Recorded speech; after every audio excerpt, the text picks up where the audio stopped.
अरे कुकू बेटा, अब बस भी कर दो। कितनी देर से तुम बारिश को देख रहे हो? माँ, असल में तो ये बारिश मुझे किसी बात की याद दिला रही है। आपको याद है कि जब पापा जिंदा हुआ करते थे, जब भी बारिश होती थी पापा हमारे लिए पकोड़े लाया करते थे। मैं इस दरवाजे में इसलिए देख रहा हूँ, मुझे यूँ लगता है कि यहाँ से पापा आएंगे और पापा के हाथ में हमारे लिए पकोड़े होंगे।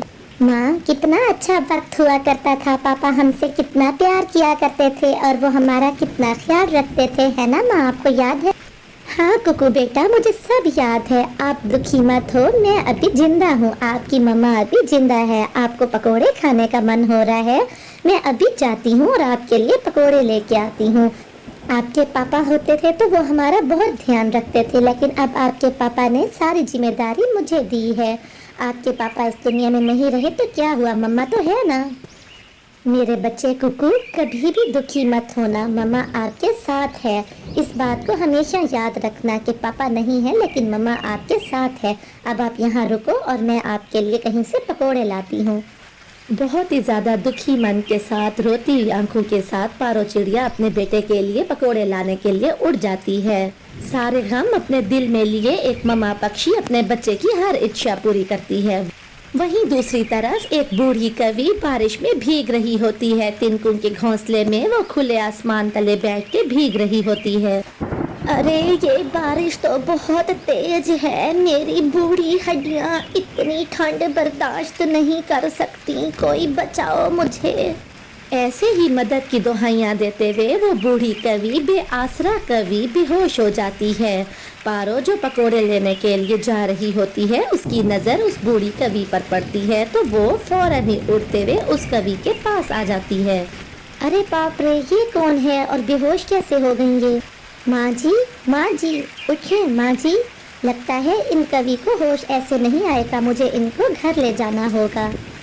फिर पारो उस कवि को उठा के अपने घर ले आती है। थोड़ी देर बाद उस कवि को होश आ जाता है।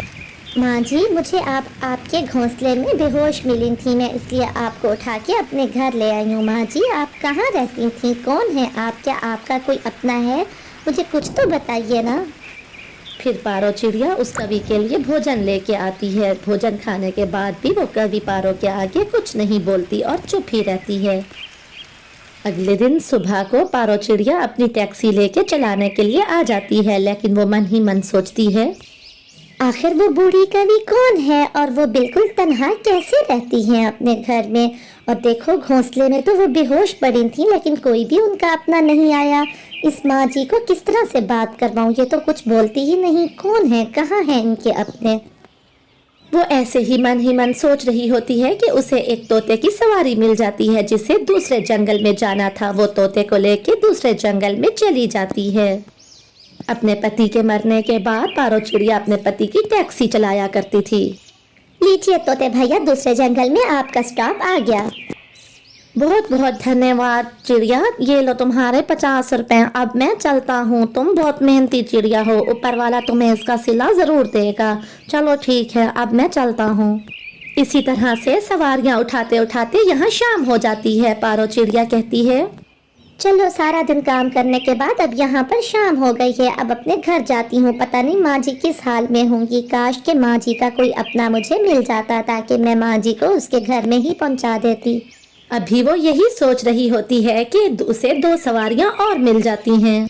चिड़िया बहन, शाम होने को है, हमें जल्दी से दूसरे जंगल ले चलो।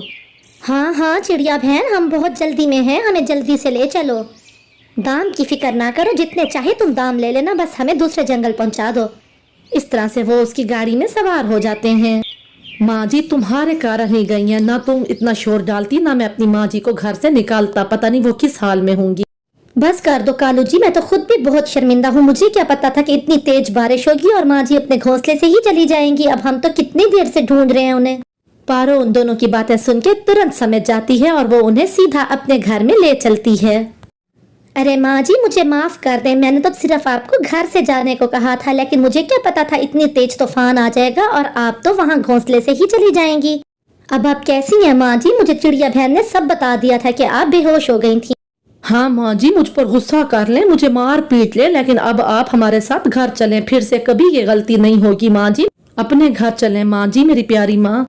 माँ जी देखें, आपके अपने बेटा और बहू आ गए। अब तो आप कुछ बोल दें, आप तो कल से खामोश ही हैं। मैं ना कहती थी आपको आपके अपने जरूर लेने आएंगे। बस फिर क्या था, कालू कौवा और गौरी कवि अपनी माँ जी को लेके वापस घर आ जाते हैं और फिर वो हंसी खुशी रहने लगते हैं। माँ जी भी उनको अपने तहे दिल से माफ कर देती है। कालू मेरे प्यारे बच्चे, मैं तेरे बिना नहीं रह सकती। इस दुनिया में मेरा तेरे सिवा और है भी कोई नहीं। आइंदा मुझे मत निकालना। मेरी प्यारी माँ जी, मुझे शर्मिंदा ना करें। आइंदा मैं मर तो सकता हूँ लेकिन आपको घर से नहीं निकालूंगा। माँ जी, मुझे पता चल चुका है कि माँ बाप के सिवा कोई भी इतना सच्चा रिश्ता नहीं होता। अब मुझे माफ कर दें माँ जी, आइंदा से फिर कभी ऐसा नहीं होगा। हाँ माँ जी, मुझे भी माफ कर दें। मुझे भी सही पता चल चुका है कि अपनी माँ जैसी ही होती है सासू माँ भी। माँ जी आइंदा मैं आपके साथ कभी बुरा नहीं करूंगी, मुझे माफ कर दें। इधर कुकू और उसकी माँ पारो चिड़िया बहुत उदास थे क्योंकि उनका बहुत दिल लग चुका था कवि के साथ। कुकू तो बिल्कुल उसे अपनी नानी ही मानता था और वो बहुत उदास था। अपनी माँ के साथ लग के वो बहुत रोता है। मम्मा, ना तो मेरी कोई दादी है और ना ही नानी है। मुझे तो ये कवि नानी बिल्कुल अपनी नानी सी ही लगती थी। अब वो भी चली गई हैं। मम्मा, आप मुझे मिलाने के लिए उनके पास ले चलेंगी ना? मेरा उनके साथ बहुत मन लग गया था। मैं उनके बिना बहुत उदास हूँ। मैं तो खाना भी कवि नानी के साथ ही खाता था। मम्मा, मुझे उनके पास ले चलेंगी ना आप? हाँ मेरे प्यारे बेटे, उदास तो मैं भी उनके बिना बहुत हूँ। मैं आपको जरूर लेके जाऊंगी। कल हम उनके पास चलेंगे। आज जब मैं टैक्सी चला के वापस आऊंगी तो मेरे पास अच्छे पैसे होंगे। कल फिर हम उनके लिए कोई तोहफा भी लेके जाएंगे और उनके पास से हो आएंगे। मुझे कालू भैया ने अपने घर का एड्रेस भी दे दिया था। मैं आपको मिलवा आऊंगी और वो आपकी नानी जैसी ही है। आप उन्हें नानी ही कहा करो। मैं बहुत खुश हूँ कि उनको उनका परिवार मिल गया और मुझे मेरी माँ, तुम्हें तुम्हारी नानी मिल गई। फिर कुकू सो जाता है और पारो चिड़िया भी अपने सारे दुख और अपनी सारी परेशानियों को अपने अंदर समा के बैठे बैठे ही सो जाती है। इस तरह से रात हो जाती है। ये थी एक माँ की कहानी। कैसी लगी आपको कहानी, हमें कमेंट में जरूर बताइएगा। सुंदरवन जंगल में यूं तो बहुत से पक्षी थे लेकिन उस तोते की बात कुछ अलग थी। वो आधा लाल और आधे हरे रंग का तोता था। वो तोता इतना सुंदर था कि सारे ही पक्षी उससे दोस्ती करना चाहते थे। अरे तोते भाई, क्या तुम मुझसे दोस्ती करोगे? तुम बहुत सुंदर हो। मैंने आज से पहले इतना सुंदर तोता कभी नहीं देखा। अरे कबूतर भाई, आपका घर किधर है? मेरा घर तो बहुत दूर है यहाँ से।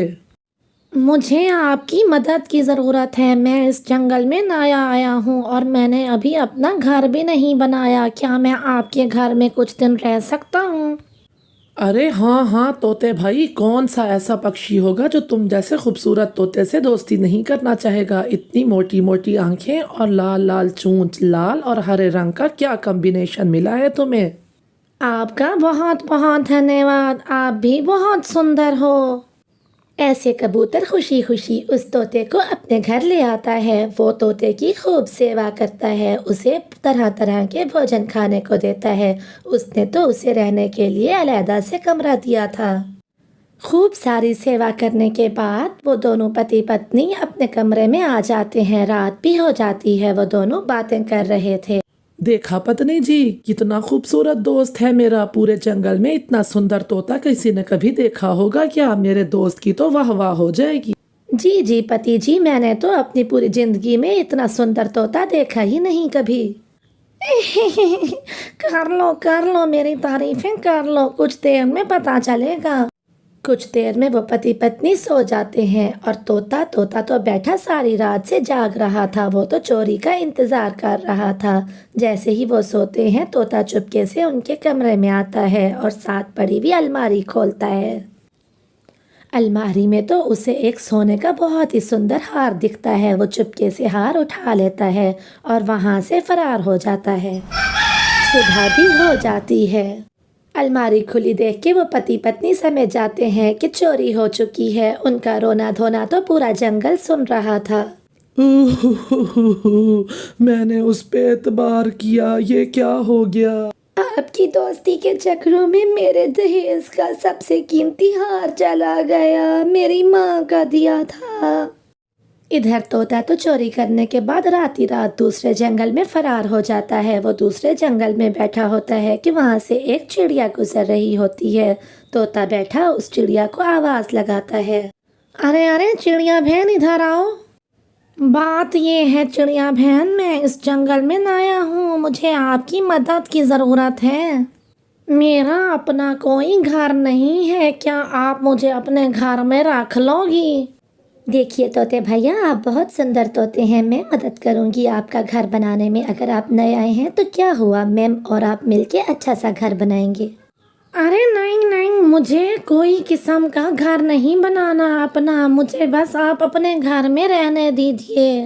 अरे तोता भैया, मैं किसी अजनबी को अपने घर में नहीं रख सकती, लेकिन मैं आपकी मदद ज़रूर कर सकती हूँ घर बनाने में। तोता रानो चिड़िया को आंखें निकाल के देखता है और वहाँ से उड़ता हुआ चला जाता है। अरे ये तोता इस जंगल में रहना भी चाहता है, लेकिन फिर अपना घर भी नहीं बनाता। कहीं ये चोर तो नहीं? नहीं नहीं, मैं भी क्या सोचने लग जाती हूँ, ऐसा नहीं हो सकता। गोरी कवि तोते के पास आके बैठती है। वाह वाह वाह, क्या सुंदरता दी है ऊपर वाले ने तुम्हें। एक हमारे जंगल का तोता है मोटी चोंच वाला, एक आंख निभाता मुझे, और एक तुम हो, कितने सुंदर हो। मुझे आपकी मदद चाहिए, मैं इस जंगल में नया आया हूँ, क्या आप मुझे अपने घर में रख लेंगी? वैसे आप भी बहुत सुंदर हो, इतनी प्यारी काली कवि मैंने आज से पहले कभी नहीं देखी, आप दोस्ती करोगी मुझसे? गोरी कवि ने तो पहली बार अपनी इस तरह से तारीफ सुनी थी, वो तो तुरंत ही उसे अपने घर ले आती है। अरे खाओ खाओ तोते भाई, खाओ, पेट भर के खाओ, इतना सुंदर तोते से हमारी दोस्ती हुई है, खाओ।